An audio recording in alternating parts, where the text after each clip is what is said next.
Okay, so this is reloading 50 Action Express. As you can see, I have 20 shells loaded. I've already loaded 3 of them. I'm using IMR 4227 as my powder. It calls from between 29.5 to 31 grains in the Lyman book, using a 325 grain jacket hollow point. I'm actually using flat tips, but I don't think it should make a difference, as far as I know anyways. I'll put it on my scale there, get it zeroed out, and drop some powder, and there we have it. I'll weigh it. That is 30.9 grains, so it's 0.1 grains under the max, which is exactly what I was looking for. We'll take that, stick it in the holder, place the 325 grain, 1/2 inch diameter flat point in there. And if you haven't noticed, my press has broken loose from its board. This is actually from resizing the 50AE. It takes so much force. I just have 3-inch screws in it. It has pulled all 3 of my 3-inch screws out. Well, not out, but it has loosened them up quite a bit. So I'll need to go get some bolts here shortly and just bolt it down. It's going to be my best route, I think.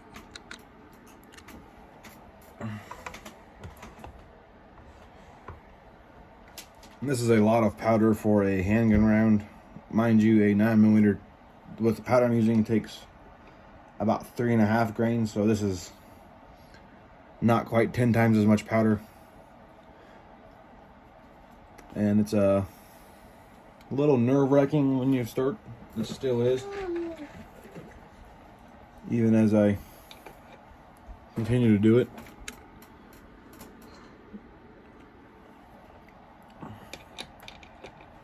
And I am loading these for Desert Eagle, in case anybody was wondering.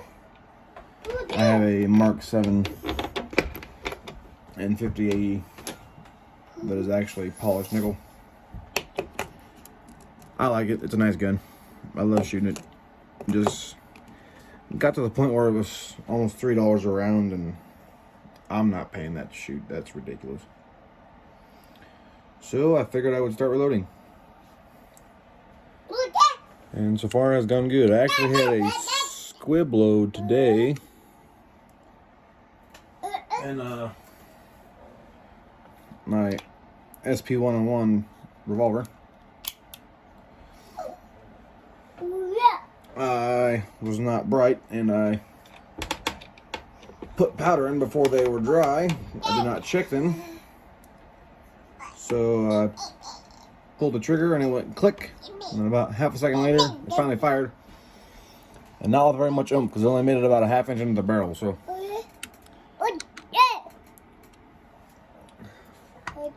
which that was actually a 38 special round. That is a 357 revolver. So I had to come back and get the bullet out of my barrel. So that was fun. It's the first time I've ever had that happen. Hopefully the last.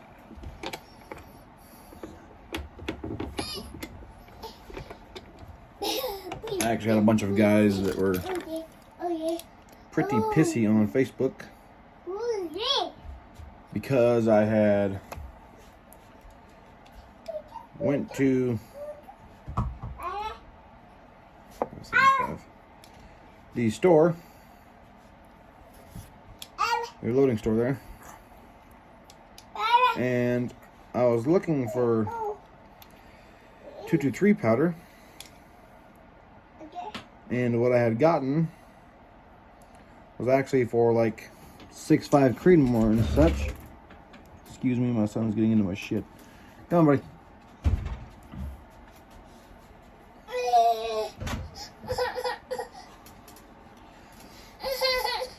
So, and anyway, I used it. It's H4350.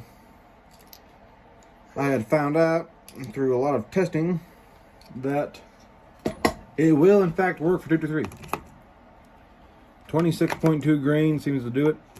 It is a light load and doesn't have as much velocity, which I suppose is to be expected. It's a much slower powder, but it does go bang.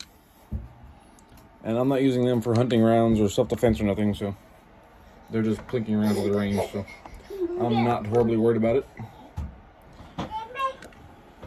But it did piss the old guys off.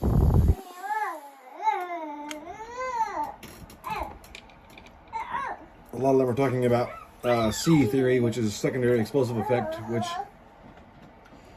I think is bogus to begin with, but even if you go by the regulations, the rules of how C theory works, it will not work in this particular instance because 223 with 26.2 grains in it literally fills the whole case to the bottom of the neck. And in C theory, you have to have a lot of extra space in the case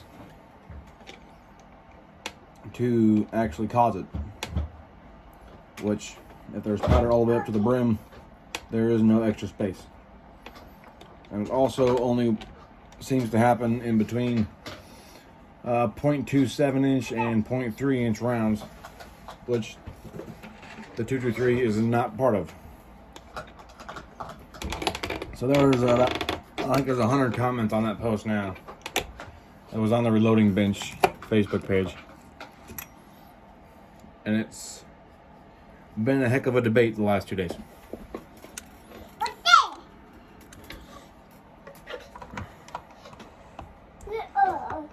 If any of you watched my previous video, you know that is my son in the background screaming at me. He is beating the heck out of his workbench over there. So he's building stuff.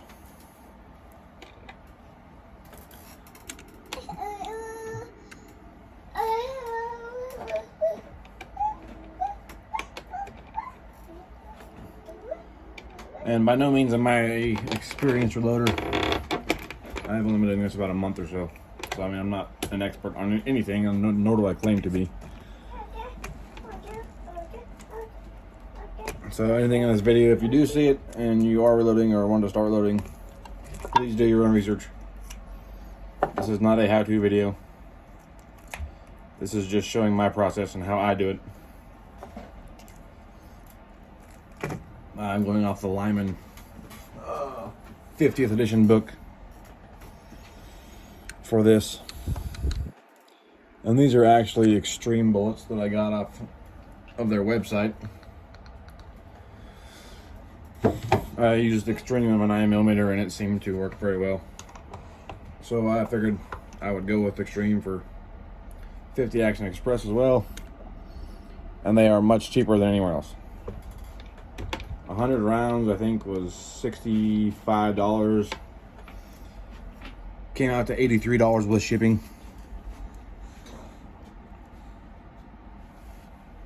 Which is a heck of a lot cheaper than some places you can get it, so.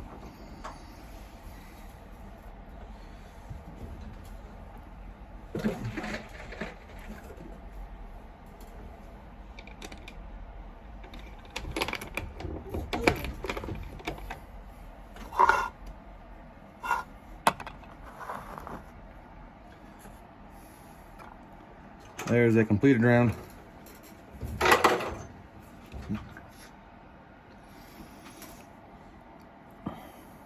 I'm not sure, actually I should check. According to the Lyman book,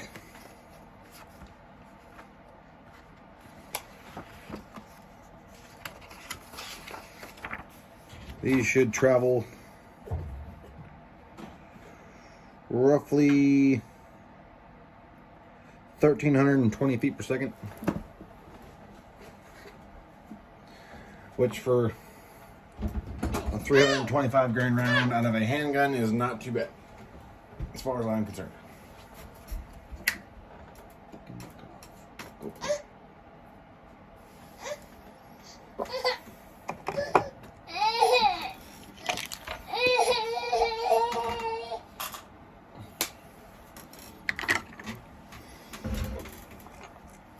We now have 10 completed rounds. These are actually when I bought it in, I think I bought this gun in August. It came with 80 rounds, and so far I've just been using that brass. I did order nickel brass, well, not really nickel brass, but nickel casings as well. I ordered 50 of them. It was like $33. But I didn't need them. But I figured it would be kind of cool to have them the casings match my gun, because my gun is polished nickel as well. So I'll see if I can polish a magazine, those cases up. They're just kind of cool for a conversation starter. And my primers are all silver as well, so they would, I think, match pretty well. The only thing different color would be the bullet. And I don't think there's anything you can do about that. So, as far as I know, anyways. And if you're wondering what's taking me so long, I am weighing every single round. Every single powder charge, I guess. Just to be certain I don't have any overcharges. 9mm, typically I'll get it set and then check it every 10 rounds. But on this, I like to be a little bit more careful. You are holding like I think with ammo it's like 6 pounds or something, handgun. And if you have a round blow up in that, you're probably gonna have serious issues. So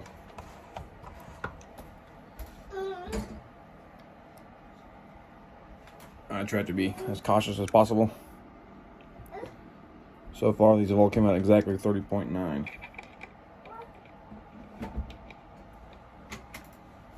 I actually bought the 50th anniversary Lee kit, so I'm using the this powder thrower that comes with the kit. It seems to work pretty good. Every once in a while, I'll get a little screwy, but usually it's pretty accurate. And I don't do thousands and thousands of rounds, so I haven't been horribly worried about it. I check it, make sure it's staying consistent before I get too far ahead of myself.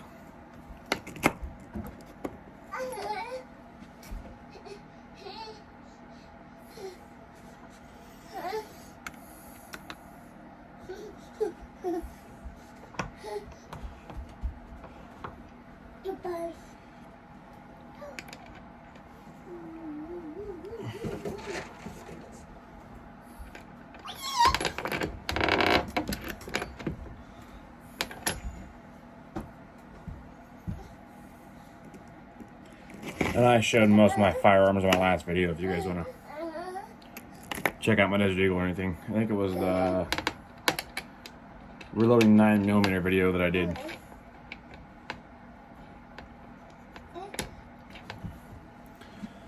I think I shot my Desert Eagle on there, my SIG, and my revolver.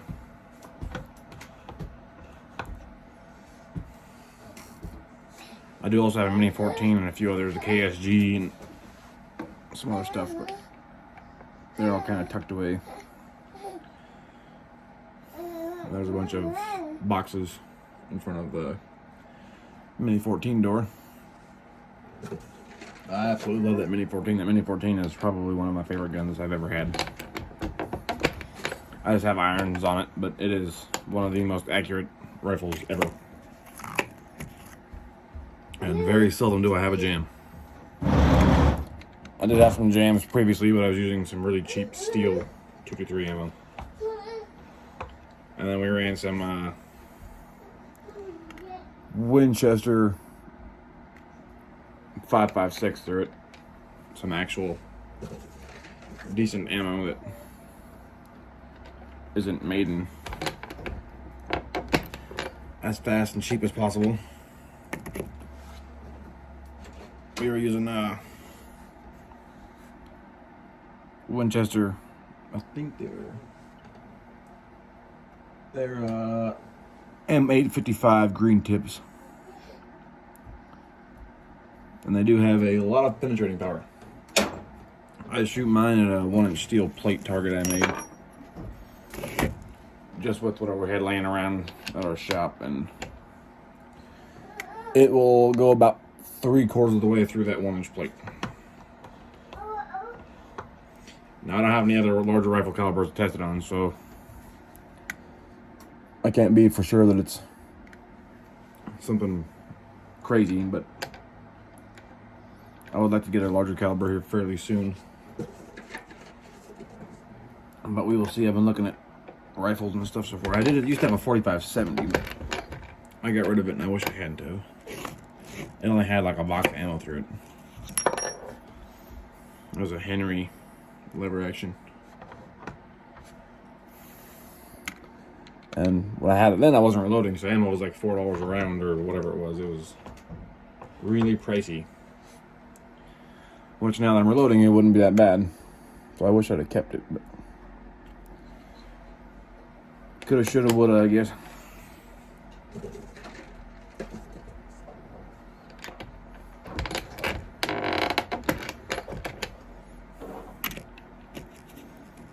Nah, I put that one upside down because I was not paying attention.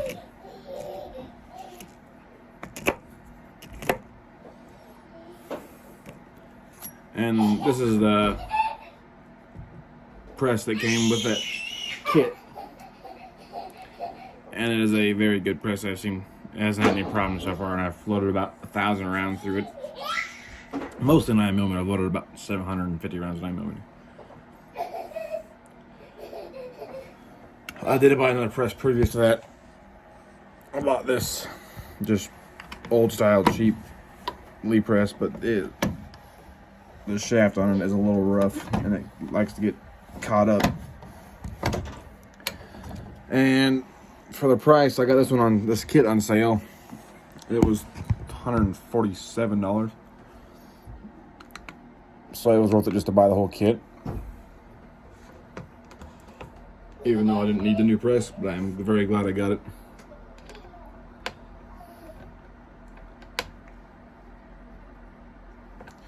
And these, I don't know if I can even show you this on camera. Maybe I'll try it on a different round. This is straight powder.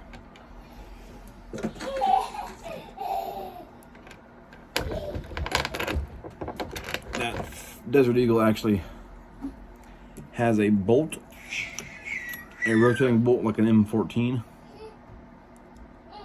I don't think you can even see it on here.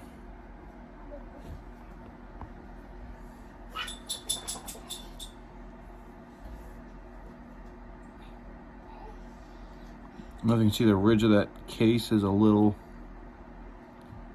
roughed up from that bolt grabbing it and chucking it out. They're not like horrible.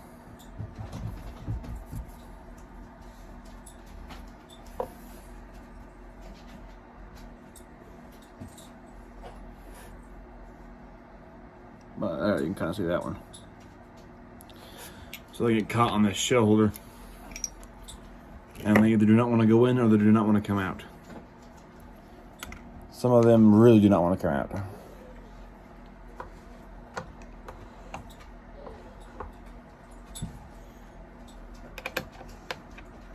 And this is for those of you that haven't reloaded, this is a very long process. This is longer because I am weighing every single one. But usually make about between 50 and 75 rounds an hour.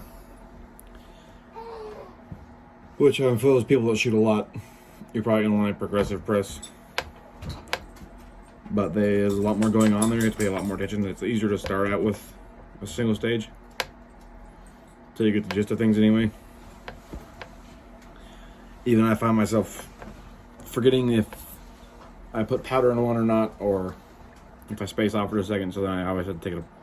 Usually I catch it before I get it together, but I check and make sure it's powder, just to be safe. And my whole family shoots these, including my cousin Blake. He's 18, and my wife Linda.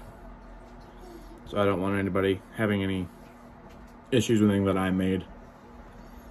So I take a lot of precautions.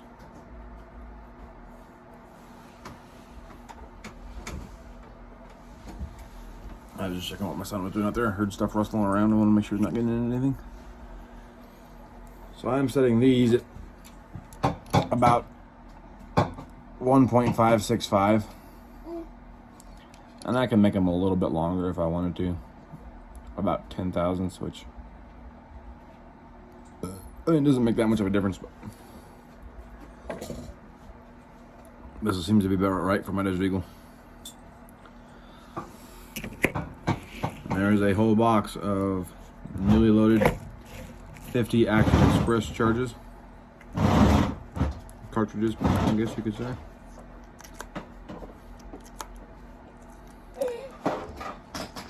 And every time I'm going to tell everybody else to do this too, just for safety reasons. Every time I get a new caliber, or not get one I guess, but every time I start reloading a new caliber, I will always load about 4 or 5 rounds, or if I really want to, about a magazine full of them, and go shoot them before I make 1, 2, 3, 4, 500 rounds of it. Because I tell you what, if you spend 4 hours making 250, 300 rounds, when you get to the range and one blows up, or they won't fire, or you get a bunch of squibs, you're gonna be pissed. You have to take all this apart. So I always do that, just to make certain that there's not gonna be any issues. This is one I actually polished. That's why the case is shinier. But there's a standard round next to it. You can kind of see that one is much shinier than the other. I want to test this before I got my nickel cases to make sure I could polish them, and it seems that I can. I figured I could, but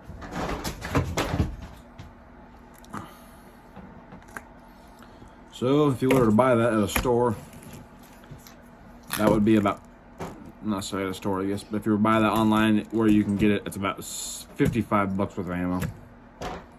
Just those 20 rounds. Me reloading it, I made this set of 20 rounds for about 10 bucks. So these rounds in particular are a lot cheaper to make when you reload them. 9mm, I think you save I saved 20 cents or something like that per round. I don't have to look at it to make sure. So those you don't save a lot, but it is worth doing as long as you have time. And it is fun to do. Well, thank you guys for watching. Leave a like if you enjoyed it. And I'll see you guys later.